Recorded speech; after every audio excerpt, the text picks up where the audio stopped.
Hello, ladies and gentlemen. Welcome to the Game Hub. I'm your host, Gamer K. We are finally in the month of September, ladies and gentlemen. School's back in session. My sister's back at work. And I got some plenty of new videos to sick on you guys. And oh boy, this one's been in the making for a good number of years now, and I'm happy I'm finally doing it, but at the same time, I'm dreading it. Whenever you play a game for the first time, your mind is fresh. You don't know what's going to be in the game. And when you replay a game, you're like, the fond memories are back. It's fun redoing this after so long. And I love to replay games after a good amount of time, just to have something lazy to do during the off times or if I'm sick. But then when you're as you're playing the game that you're replaying, you start to realize, shit, we're at this moment, so this is gonna happen now.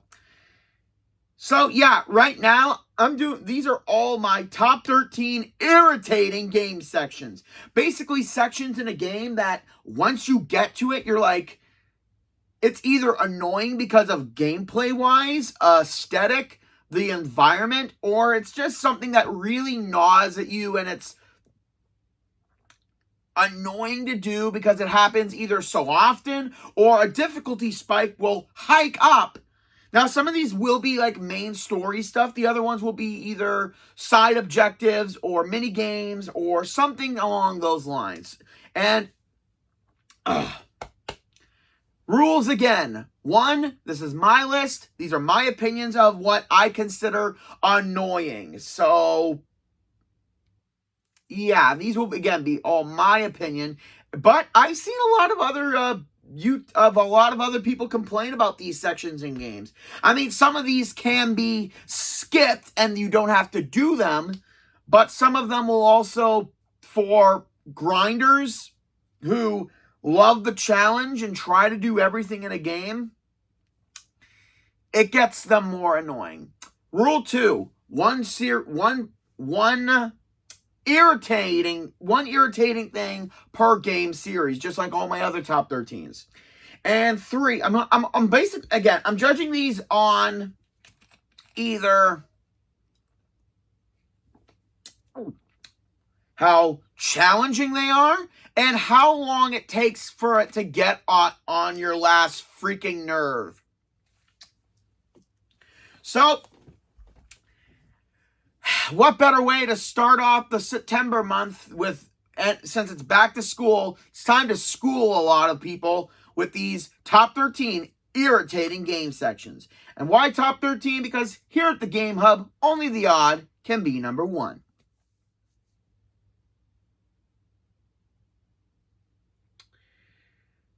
Starting off with my childhood isn't that exactly easy to talk about.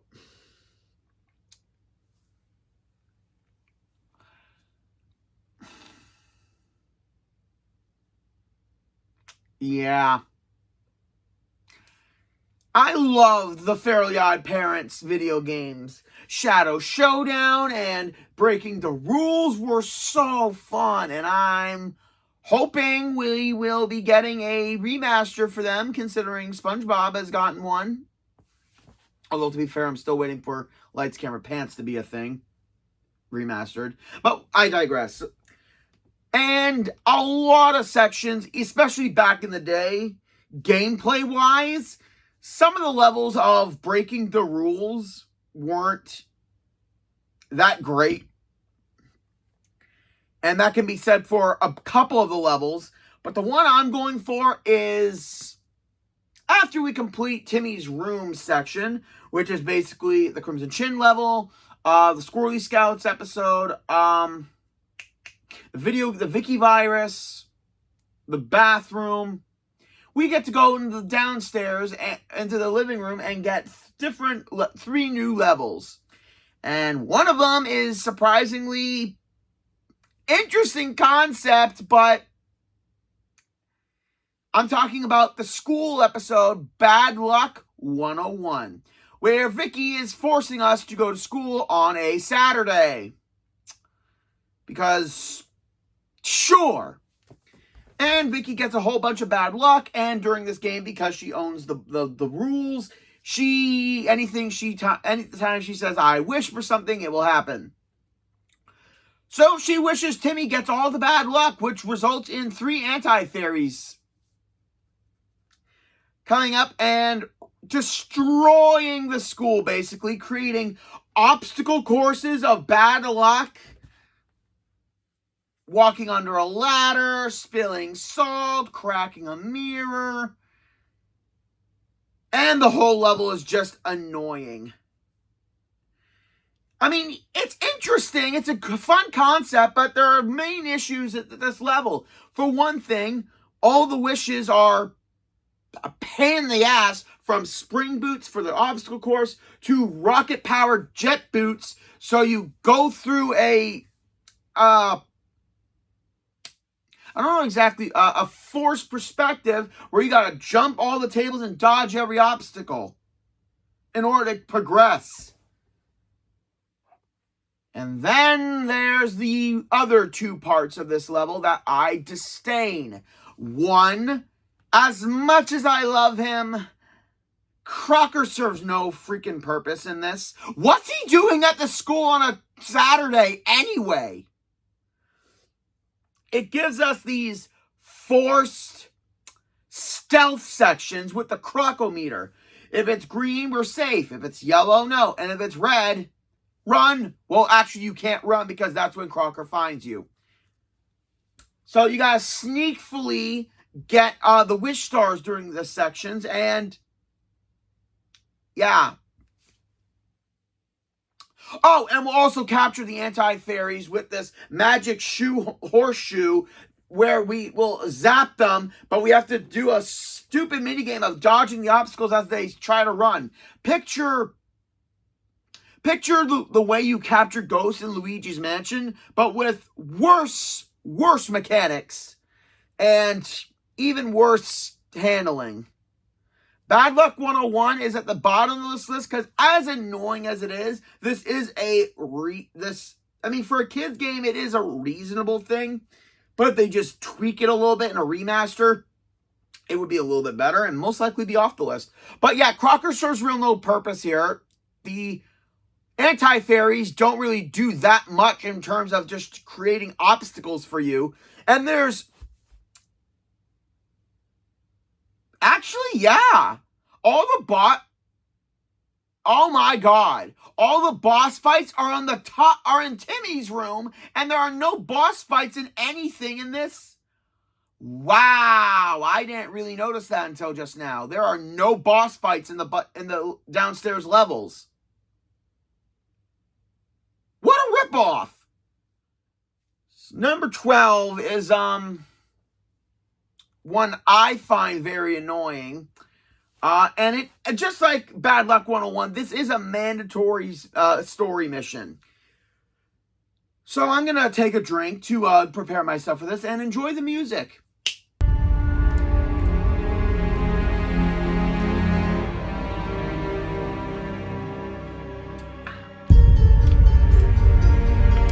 For those of you who don't get it, I am going into Assassin's Creed 3. Where the entirety of Sequence 8 is at the spot on the list. Sequence 8. Basically, this is the section where we have to take down Thomas Hickey, one of my favorite Templars from the series. However, he's getting the short end of the stick. After some back and forth between Connor and Achilles, we make ourselves to New York, where we are forced into the first mission immediately, tracking down Hickey, chasing him down, and then we end up in jail. Guys, you can't do Assassin's Creed without being in jail at least once.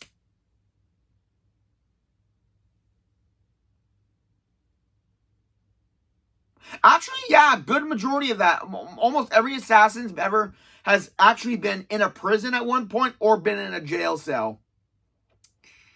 Gotta love how that works. So the entirety of sequence 8 is immediate chase when we get to New York and also being in jail. Yeah. It's interesting if it was expanded, but it's not. We do get this amazing scene where Lee meets us again and realizes that we were the kid in the forest from all those years ago.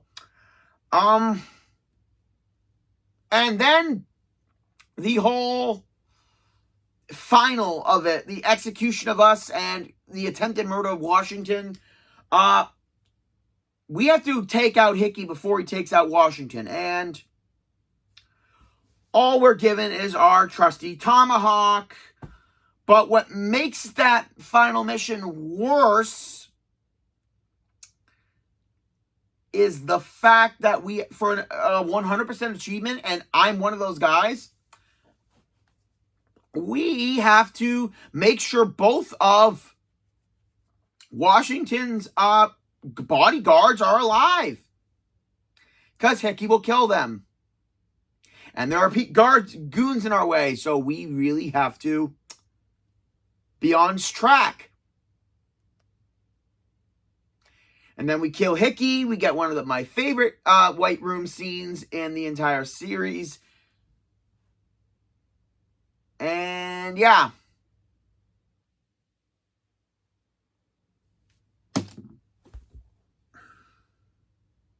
One of my like a big trope in games that I hate with a passion are forced sections.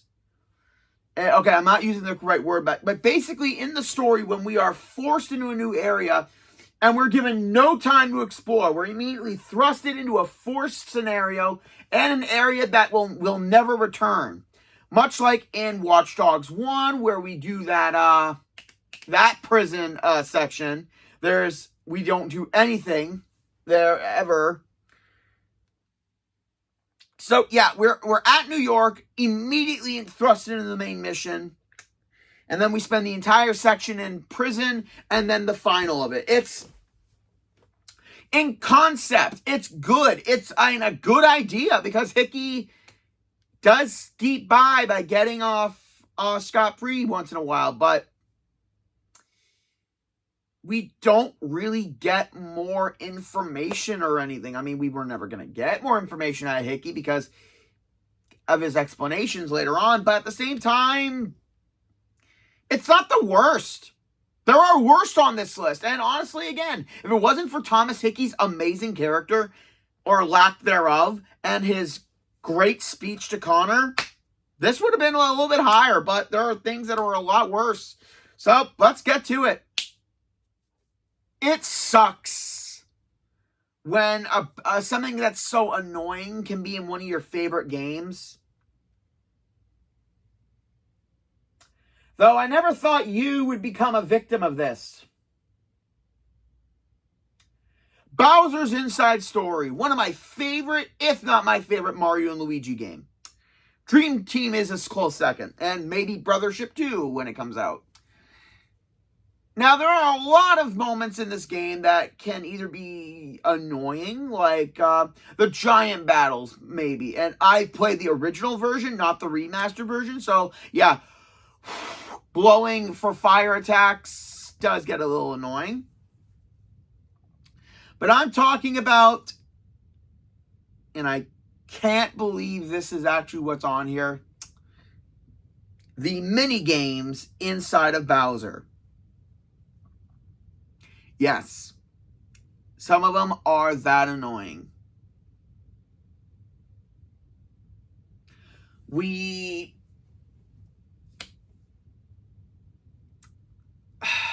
mean, they happen a lot throughout the series, throughout the game.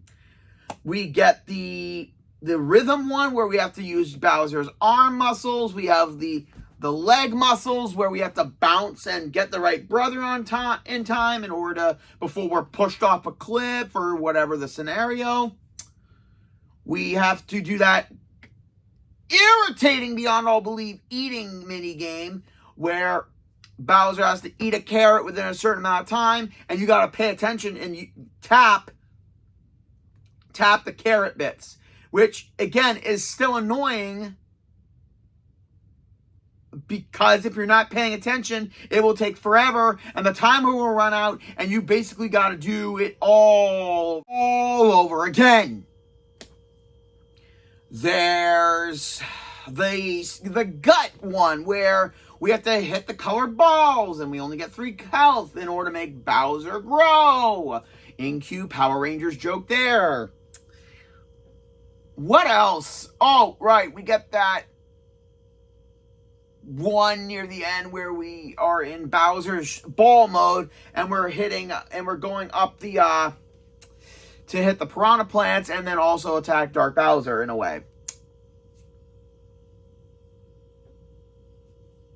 Oh, and the god-awful sneezing one later on, where we have to fling Luigi and Mario into the pollen to hit the moments and then hit the bulges and dodge the bad pollen. And these are done quite throughout the game, and I do enjoy how creative they were with it, but after a while, they start to get really on your nerves really quickly, especially the eating one, luckily, is only done once in the game. And then the arm muscle one is annoying. So yeah, I mean, they're not terrible. They just get on your nerves really quickly. Like, I want to punch things with Bowser. I want to destroy things. Stop making me use Mario and Luigi so often. Although I am glad that there are sections where we don't need Mario and Luigi, which I like. But again, I'm just nitpicking a little bit. So yeah, the mini games in Bowser's Inside Story are not the worst thing in the world, but again, they get on your nerves really, really quickly.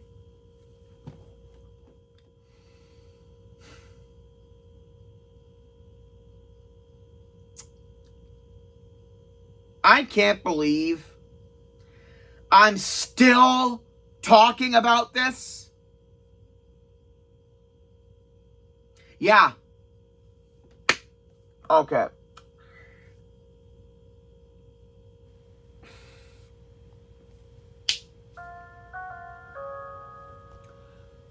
Well, time to talk about the asylum.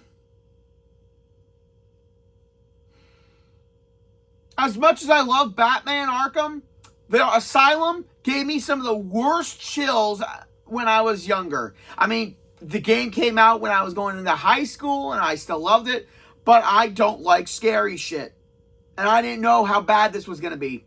Well, okay, when I said bad, I mean in a good way, but honestly, I thought it was going to be the Riddler shit that was going to be the most annoying part. But no, that's all in Arkham City and Arkham Asylum and a little bit in Origins. And Night in City, not Asylum. I'm talking about Croc's Lair. Yeah. What makes this worse is that when you give someone this level who doesn't like jump scares and doesn't like creepy, eerie scenery.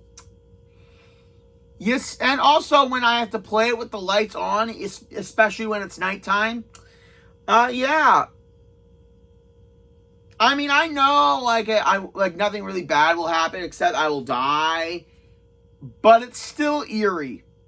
We got to go deep into Croc's Lair in the sewer area with no frame of reference, no map, and collect the plant spores to create the antidote for the Titan formula. Because, of course, the thing we need to cure this thing is in the deepest part of Arkham, where the most monstrous villain lives.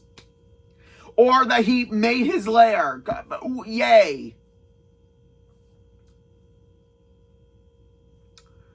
It's the sneaking around. It's the music, or lack thereof, that makes this even worse. Because at least in some parts of the game, there is some of atmospheric music.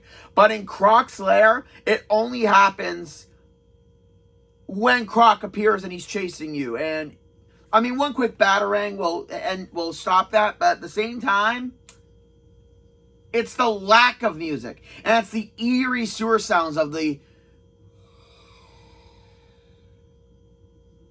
and the drips of water that you hear. I gotta give the people of Arkham Asylum a lot of credit. They made every bit of the game as eerie and unsettling as the actual Arkham Asylum in this universe could be. So yeah, I give them props. And then it's the backtracking of it. But luckily they didn't do anything stupid in here, like add one Riddler trophy here, because we can't go back here because it shuts after the section. So thank you for not putting any trophies or riddles in this section, because a lot of people would have been fucking mad at you. So yeah, Croc's lair. It's terrifying, it's irritating because of how unsettling it is. Next up, we're going to frickin' Spyro 2, Ripto's Rage. Now, when some people, big fans, think of Spyro and annoying stuff, a couple things come to mind, like, Trouble with the trolley, trouble with the trolley, trouble with the trolley, trouble with the trolley, trouble with the trolley. Yes! The trolley is where a lot of people find issue. Can't imagine why. But surprisingly, no. Yeah. Not even the slightest. Or it could be the supercharged thing where you have to ram those tiki heads to get the dancers to destroy the idol. Oh, I am eating because I need some nourishment to get through this shit. But that's tolerable. And yes, a lot of you are looking at me like I think the trolley isn't the most annoying thing in Spyro 2. And I don't. Because the thing with the trolley is that you can do that right away. You can do it, and that's it. This mission, on the other hand, was annoying to do, and then to find out if we leave, we have to redo it. Why would we have to redo something we just finished? Because of the second part that happens, that nobody fucking warned us about. For those of you who probably don't remember, here's a little ear music!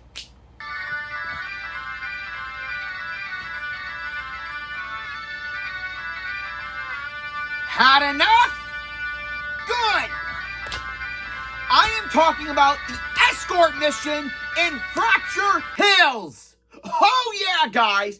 Why am I getting so hyped? Because everything after Croc's lair is god annoying because of its concept and design. And if you do it so often, it will literally make you mad. The alchemist, who we need to save Hunter because his legs are petrified in stone. So we have to escort the alchemist. And another thing that's so annoying of a trope, instead of locked in sections in games, like I mentioned for Assassin's Creed 3, it's escort missions! I will die on a hill saying that escort missions, if done right, are fun. But when they're shit like this, Yeah, it brings me back to having to do the same one with the fireflies with Sheila in Year of the Dragon. But this one is on this list. We have to defend the alchemist as he goes from his section to where Hunter is by avoiding the Earthshapers, these giant monsters with the pickaxes, by headbutting them out of the alchemist's way. The fun thing is, though, the alchemist goes in erratic pattern. So you may think he's going this way, but then he turns around and goes another way and gets smushed by an Earthshaper. So, I mean, we learn his pattern, and then, yeah. We free Hunter, and we get an orb for our trouble. And then Hunter wants revenge on the Earthshapers. So, we gotta help him. He'll shoot them with his arrows and stun them for a bit. But you may have noticed that throughout the level, we have only been able to defeat the Earthshapers if we knock them into the lava that's underneath. So how can we do this now?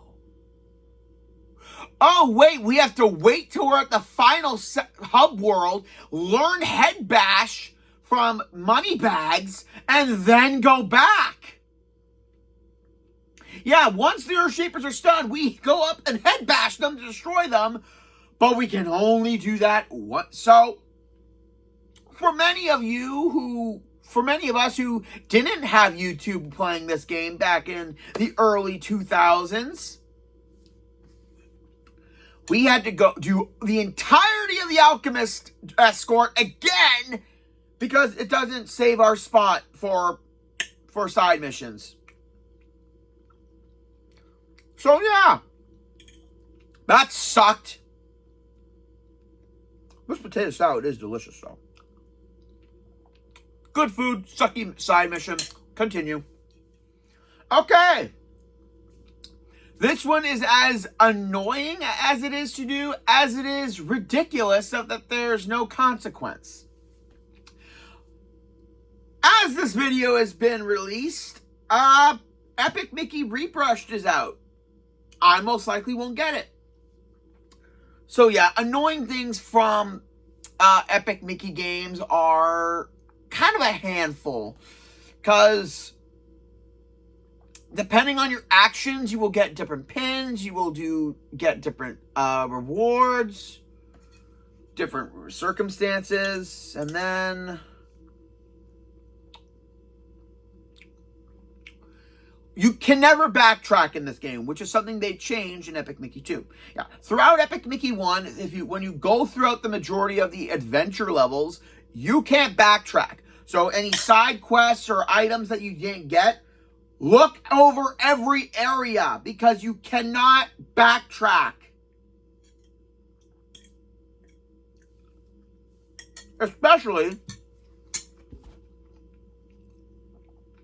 with the missions regarding the friends animatronic parts. Yeah. Animatronic Goofy, Donald, and Daisy have their parts stolen. So in Tomorrow City, in the Lonesome Manor, and Tortuga, we have to search the areas for all their parts and put them back together. And they will be so grateful that we'll get extra achievements and pins. Now, there are some people who didn't find all the pieces, and their friends, it's annoying because you want to complete the missions, you want to complete the side stories, and I get that.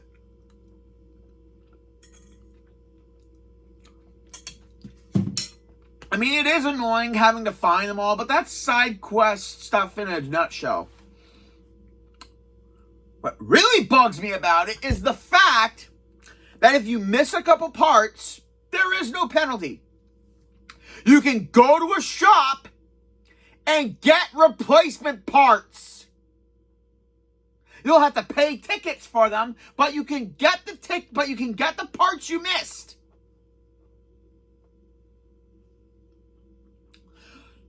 So,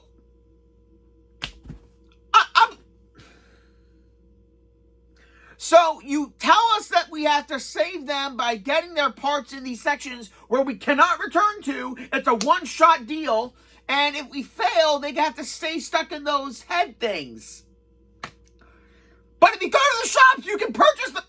Why not purchase the items yourselves? This doesn't make sense. I mean, in a gameplay aspect, I guess it makes sense. But use your heads, guys. If you're gonna give us the ultimatum of not saving them, give us that. But this is kind of saying, oh, it's like saying we have to find this rare automobile, but we failed. And this guy says, oh, you can go buy it at this dealership. So we spent all this time doing this when we could have just paid for it?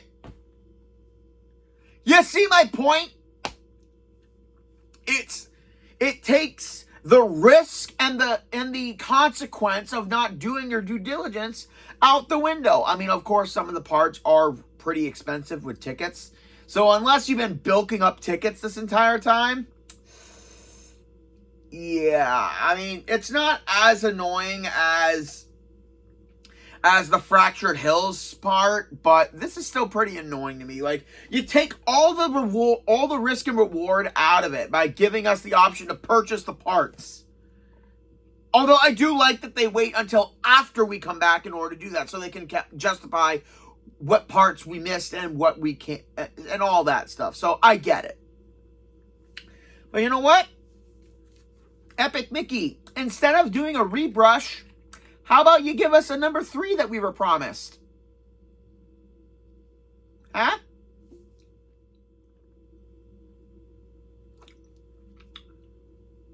You're not going to do that, are you? You're literally not going to, are you?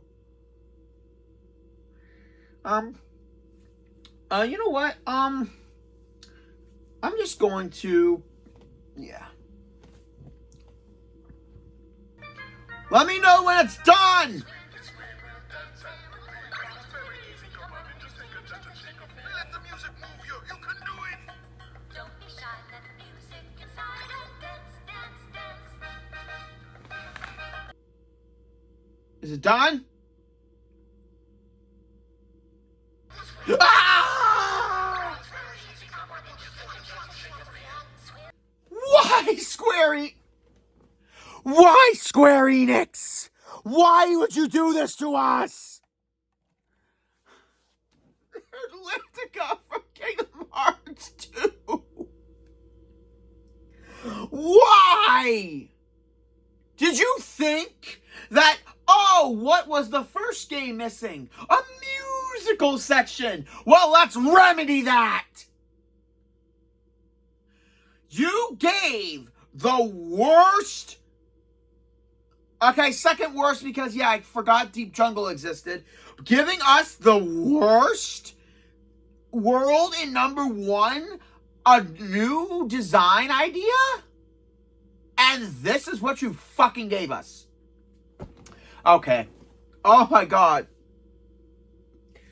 For those of you who don't know, after completing Disney Castle and Timeless River, we are given 2 options to go to. We have Atlantica in the far off area because nobody wants to go there, and we got Port Royal right close by because everyone wanted to go to Port Royal and be with Captain Jack Sparrow and fight off Barbossa and the pirates and see a live action world in goddamn Kingdom Hearts. But our curiosity was inevitably pecked.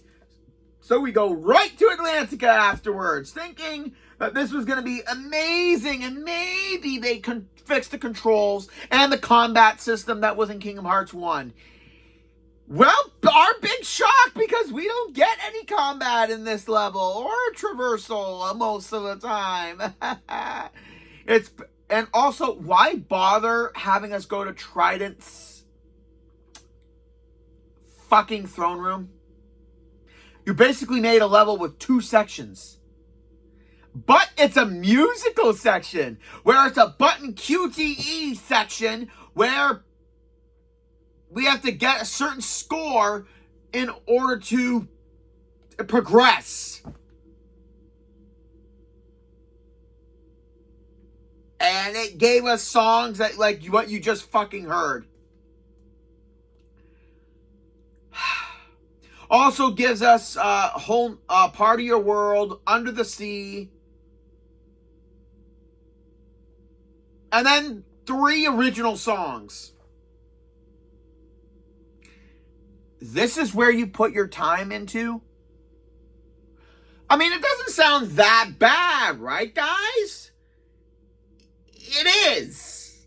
Immensely. Because after we do once, and the story does play out for the movie. Because for some reason, Kingdom Hearts 1 did not want to do movies. Want to do the story of movies. And right there, I'm talking about Atlantica, Halloween Town. Okay, just 2 then. But yeah, the worst of it is, it does follow the movie very well. On the upside, certain sections of this, after we complete the musical section, story-wise happens, and we are booted out of the goddamn world, telling us to return when we have a certain achievement, where we've mastered this magic, have this magic, or we've reached this high level. Why? Why? You know what? I'm gonna go research this.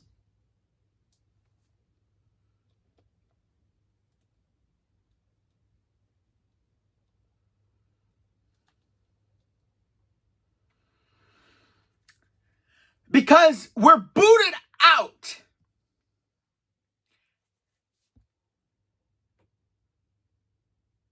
Let's see.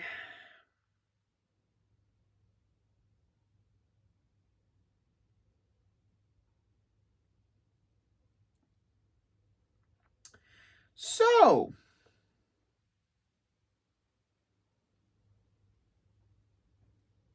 okay, that doesn't really answer my questions, but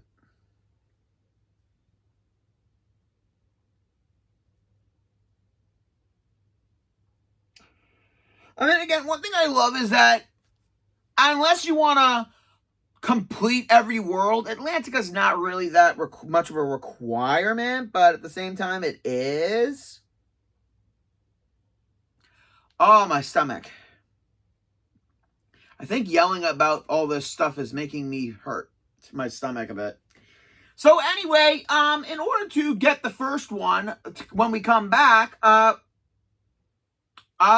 we have to get the Prince Eric statue. Seriously, in the movie, how the fuck did Flounder get that thing into the grotto? It's not even big, and it's not even... Not only the fact that he can't frickin' carry the damn thing, he needed Donald, Goopy, and Sora to help out in the game, but at the same time, there's no way he could have gotten that statue into that grotto. Seriously, how am I one of the few people who have noticed this? Okay, actually, a lot of people have. So, we need the magnet element by defeating Oogie Boogie on our first time in Halloween Town. To do Part of Your World, so that's Part of Your World.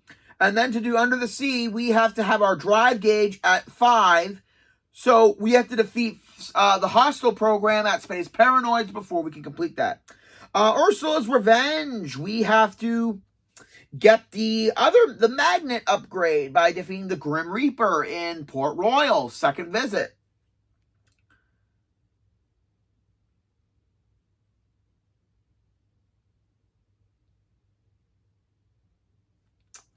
Then the last one, we have to defeat the Pride Land second visit. So yeah, I mean, I like that it's kind of story based of how long we have to wait, and I like that. And we do get a okay song and boss with Ursula. I mean, it's not Poor Unfortunate Souls, so. Also, how did she come back? We killed her. How is she back? No, seriously, that needs explanation. Oogie Boogie was brought back by Maleficent's magic. How is Ursula back? You guys really didn't put that much effort into Atlantica, did you? Pretty sure you didn't. So yeah, being booted out 4 times, having to return later, and then do all the QTE sections. Atlantica, you deserve to be at this spot on the list, but you are so lucky that there are worse things on this list than you. Oh, Mega Man Battle Network. Wherefore art thou, Mega Man Battle Network? I played the Battle Network Legacy Collection last year. Scratch myself. And it was like my childhood was back. Except I never played 1, 2, or 3 or beat 4 or 5. But I did all 6 and I loved it. The only thing that is the problem with Battle Network Legacy Collection is the 6th game, Falter and Gregor. Never before in my life playing games have I been hard locked into something. And for those of you who have played the Legacy Collection, you guys know what I'm talking about because they kind of lie to us. They trick us. Because in this game, you can take on side jobs at the chip shop, and they are ranked with a star difficulty to show how, which ones not to do. And we are screwed by the one self-research. In the original Game Boy Advance version, it was fine. All you had to do was go to a certain area, collect these battle chips, and do a certain program advance, and you're good. But this one, the Legacy Collection decided to really screw us. Because this one is labeled as a level 2 or 3 difficulty. And the thing about Battle Network, you cannot switch side achievements. You have to do them, and then you can, before you can do any others. And this one forces you to get all the specialty chips, go deep into the graveyard area, which is difficult as shit. Get all the special chips just to get one freaking chip. I believe this is the reason that they did this was because it was basically in the Japanese version of the game and it was a special event thing. So they decided to port that over for this. If you're going to do that, so I'm hard locked. Which is okay because I'll just play Falzer whenever I feel like it. And avoid that one beyond belief. So yeah, this one is annoying. Unlike everything else in the game, in these in my entries, this one hard locks you without warning, and they trick you. So again, I'm not as mad at this as I am Atlantica because at least this one doesn't give us a terrible soundtrack to listen to. So yeah, self-research should have been a higher difficulty, or maybe one that wasn't a requirement for completing all the side objectives. Like make it a specialty one for after you beat the game. That'll avoid being hard locked. Well, that was a short one. It was not as bad as Atlantica, but again, Atlantica had a soundtrack, so yeah, that made it a little bit worse.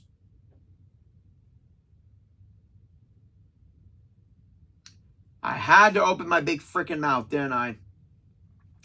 Because I talked about Atlantica having an annoying soundtrack, so this one's not that much annoying, but you know what? Fuck it.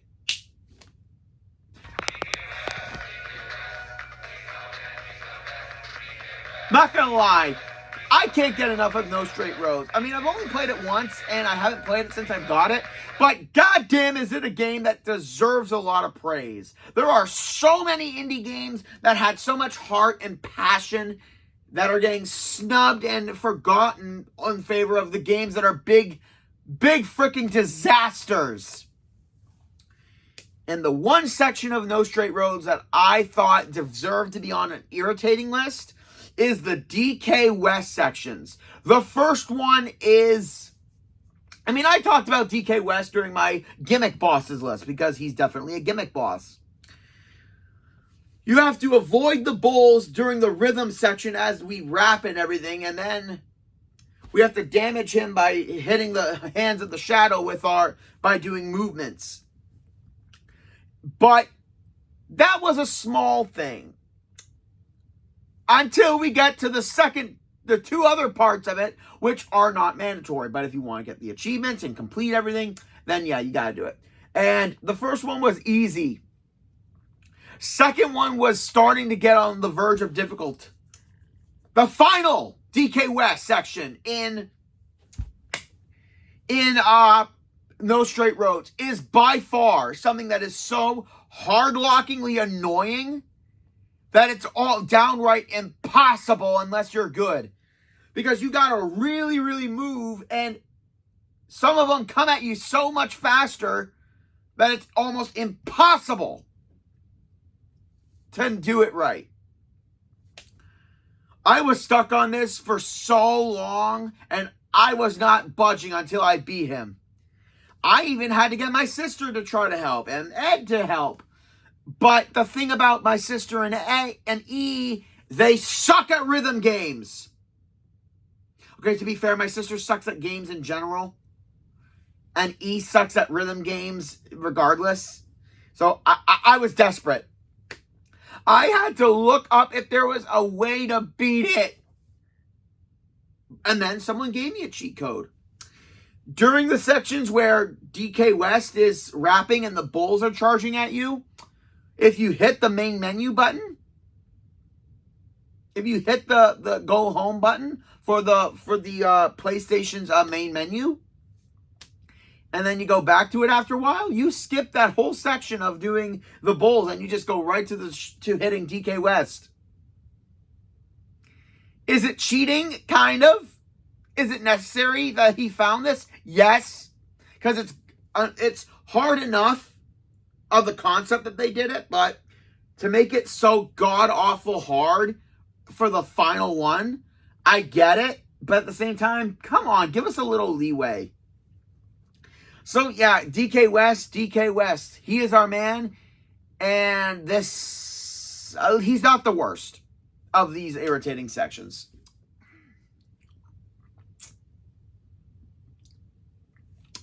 Well, a blast from the past. Something I haven't talked about in years.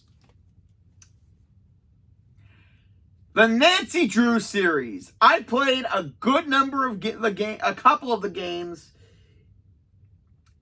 and there are a lot of irritating moments in the Nancy Drew series. I mean, just watch Arglefump's videos where he points out everything wrong with them or anything he does, and he will tell you there are a lot of things bad in the game. But the one I'm talking about was the 25th game and the anniversary edition, Alibi and Ashes, which, again, I do like the game.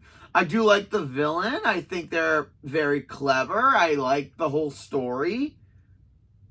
I like a lot of the misdirects that they do, and having to play as Nancy's friends to get her out. That's really fun.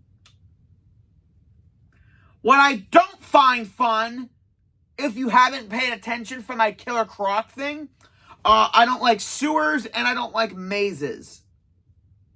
That are obviously difficult. The sewer maze, where we have to find the culprit's lair and also get out of the culprit's trap in order to prove our innocence. What makes this a chore, and I mean that literally, is that the way to get out of the maze is via clues in an old book at the antique shop, where you will have to decode stuff in the paths. Which is also annoying because after the culprit reveal and they're on their way to ruin us, we have to get out, and there is a time limit.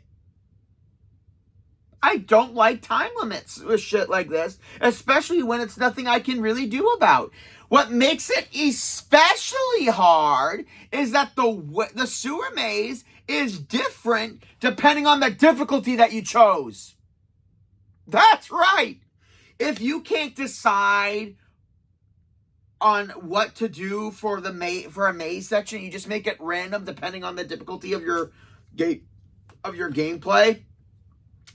You're going high on the list of level of annoyance. And plus, it is such a slog.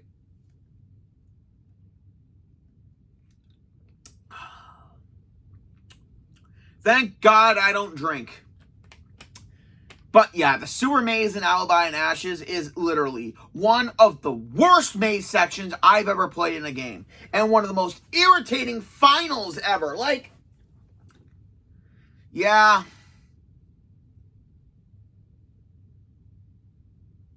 It's literally just awful. And also, the whole thing of this whole game was that we were in the middle of a scavenger hunt for puzzles. And by Jove, the entrance that we take to the out of the freaking maze, the sewer grate is right in front of the goddamn police station, and the prize is there. Big fucking coincidence. Can we please get to the next one, please? This is getting me a headache. Okay, we're in the top 3, and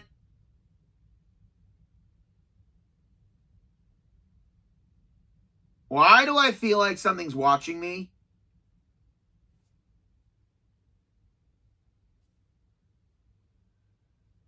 Okay, number 3. What is it again? Like this. I want to see some more photobombs. Look for the pink highlight. Snap a pic at the right time and get a big bonus. OMG. This is going to make a great clip for social. Not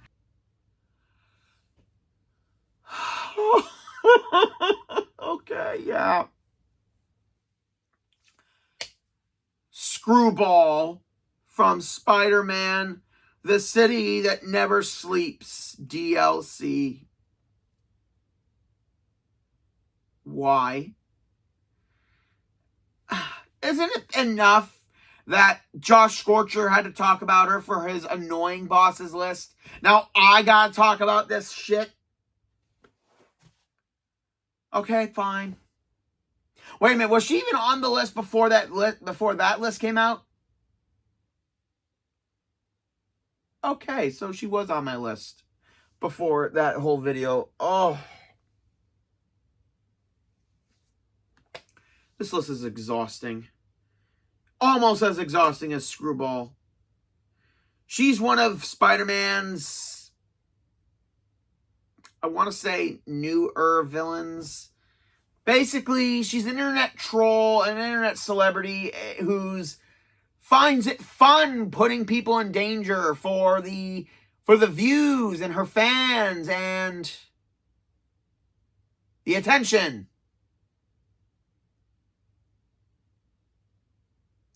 We have to do all this and stop her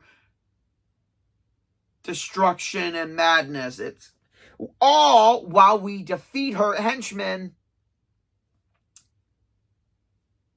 We have to do side stuff on that by getting extra points, by getting photos ready of our achievements.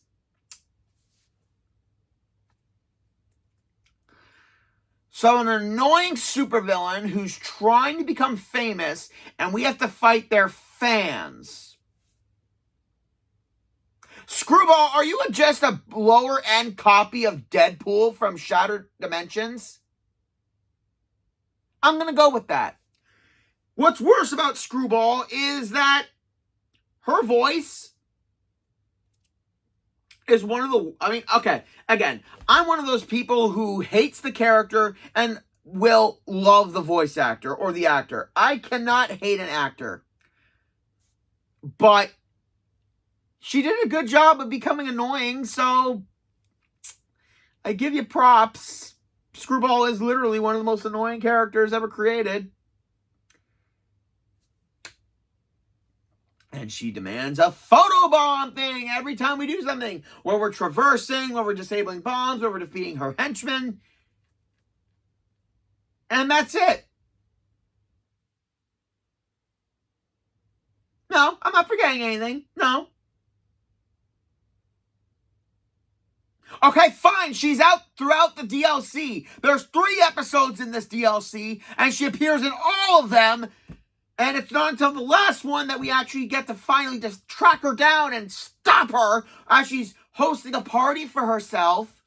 And she takes off. How is she moving so fast? Does she have Does she have technology? I don't care.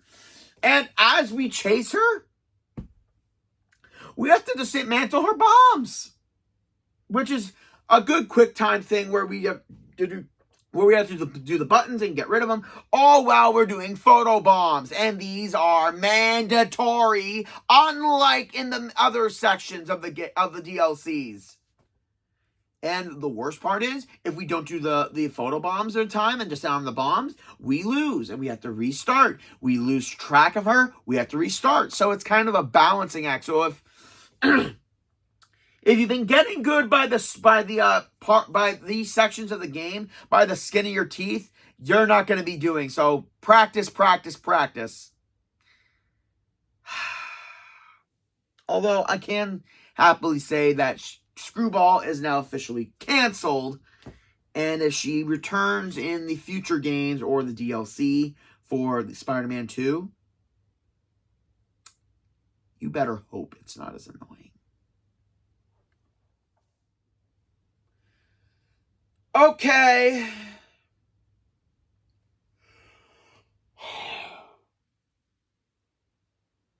Number 2 may be worse than Screwball, but just like her, this is an optional thing. This video is draining my energy. Much like this next section drained my energy and my time and patience. Grand Theft Auto 5.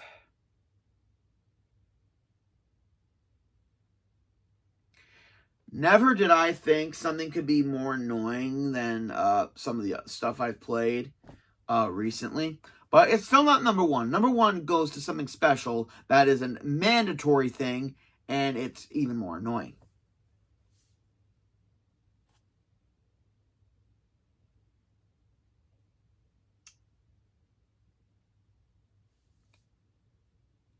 XIII. Rockstar. This side mission is the worst thing. I think Did I? I always keep all my old lists.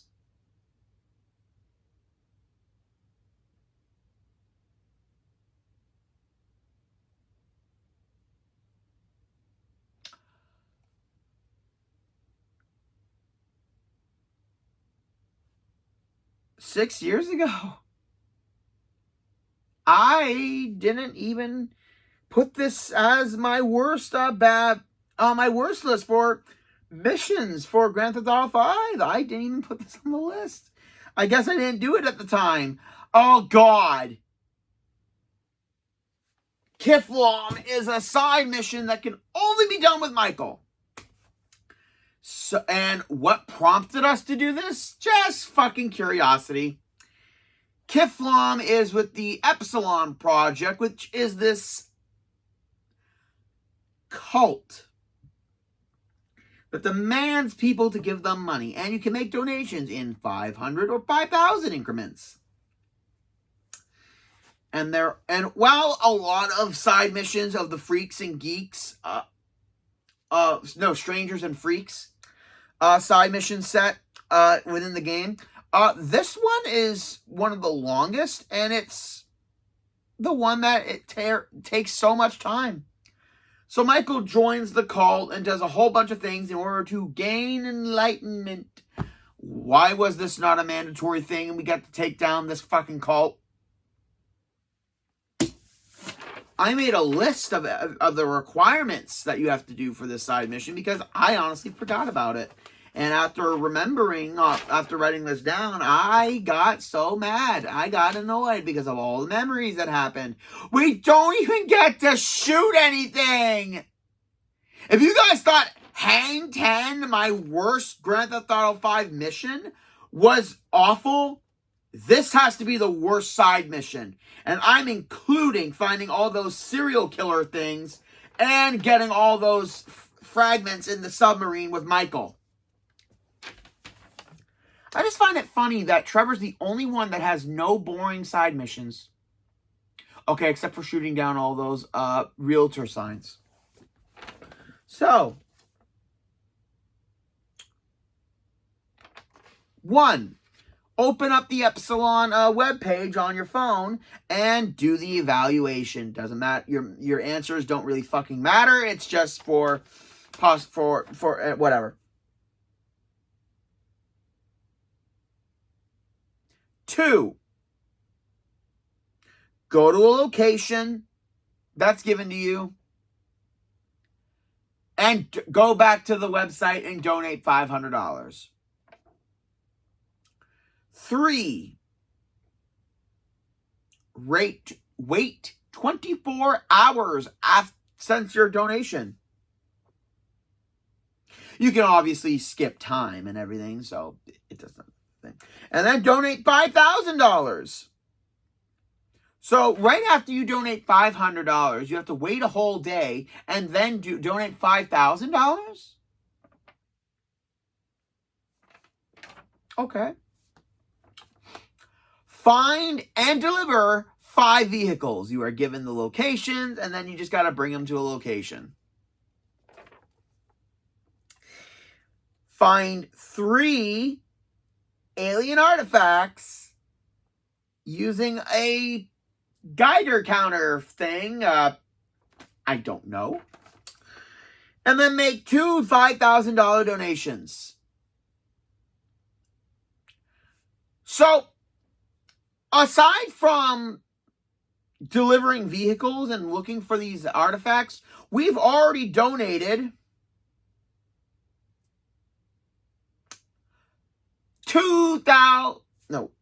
that can't be right. 10, 15,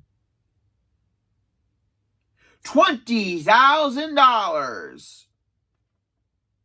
No, wait, that still can't be right. 55,000. Okay, I know I suck at I'm good at math, I swear.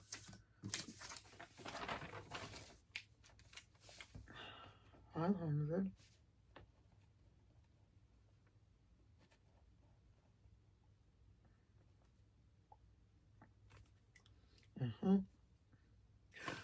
$15,500.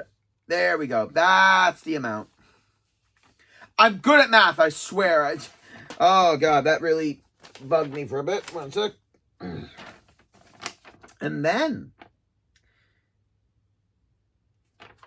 you have to purchase the Epsilon outfit and wear it on Michael for 10 consecutive days.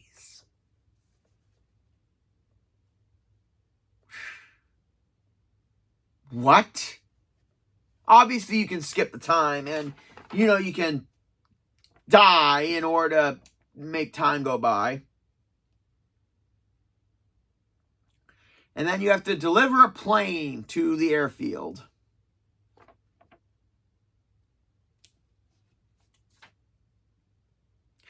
And then what is literally the most mind-numbingly dull thing they could ever do. And I kind of find it ironic that this is a cult, because I'm wondering if people who join those kinds of things actually do this stupid shit. While wearing the outfit, mind you, you have to wander the Sonora Desert for 5 miles. That's right. You just walk in a giant circle. I mean, that's the easiest way to do it. That's the easiest way to do it. So your thumbs gets a little sore after just moving around so much. Oh, and also, someone actually did the calculations for this. Doing this part will take about 20 to 30 minutes. So put a movie on your iPad or on your phone and watch something while you're doing this, or invite a friend over and have him do it for you. I did not do that, but... And then, the final mission of this is you bring a car to an area where the leader is there, and he will give you your reward. A fucking mini tractor. Yeah. Although if you're not a moron and you thought the cult was going to give you something grand for all of this, yeah, just take them all out, take the car with the money, and you'll skate with all the stuff. Make sure you get rid of the helicopter first, though. And that's frickin' Kiflam. Kiflam, go. Okay, yeah, Kiflam was god-awful, but it's a side mission, so I wasn't going to put a side mission or anything on the top of this list. This one goes to a game that is near and dear to my goddamn heart. A game that I have loved since I was a teenager and a kid. And I can't believe they did us dirty like this.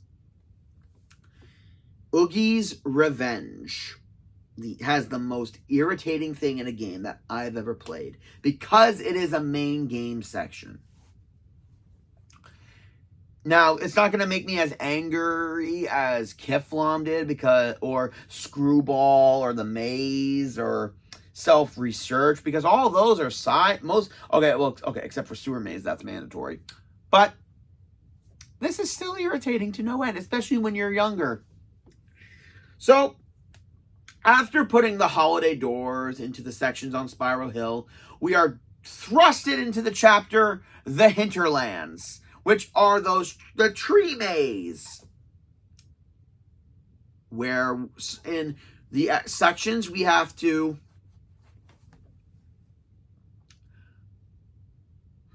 fight off the monsters and then put the holiday doors back into the rightful places. Except the problem is we have to use some of the holiday doors to keep the Spiral Hill path open. So we find Oogie doors that are exactly like the holiday doors, but with Oogie Boogie on them. And they come off once we do a timed battle. So we'll bring these ones back with us and bring the holiday doors back. And there are 2 chapters of this, because after we bring the doors back to the Spiral Hill, we have to do that double boss fight, which is okay. But again, this is a maze, and the path and the map does all of telling us where to go or what paths lead where. And you guys I already told you I hate mazes in games. But if it honestly weren't for the NightmareBeforeChristmas.com or Oogie's Revenge and finding it so, like, the maps and the paths were color coded, so that kind of helped.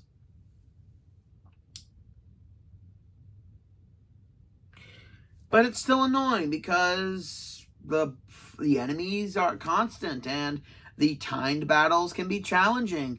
And also, Nightmare Before Christmas Oogie's Revenge has a awful mechanic, kind of. I guess you could call this a mechanic. At the end of each chapter, you are ranked based on clear time, combo, damage, exclamation marks, count, nightmare rank. Where depending on how fast you completed it, how many combos you did, how much damage you didn't receive, and how many exclamation marks you managed to count to do. And based on that overall score, A rank and S rank, you will get a figurine of a character. So having 2 chapters to do this shit in a maze with timed attacks where if you fail, you have to redo them.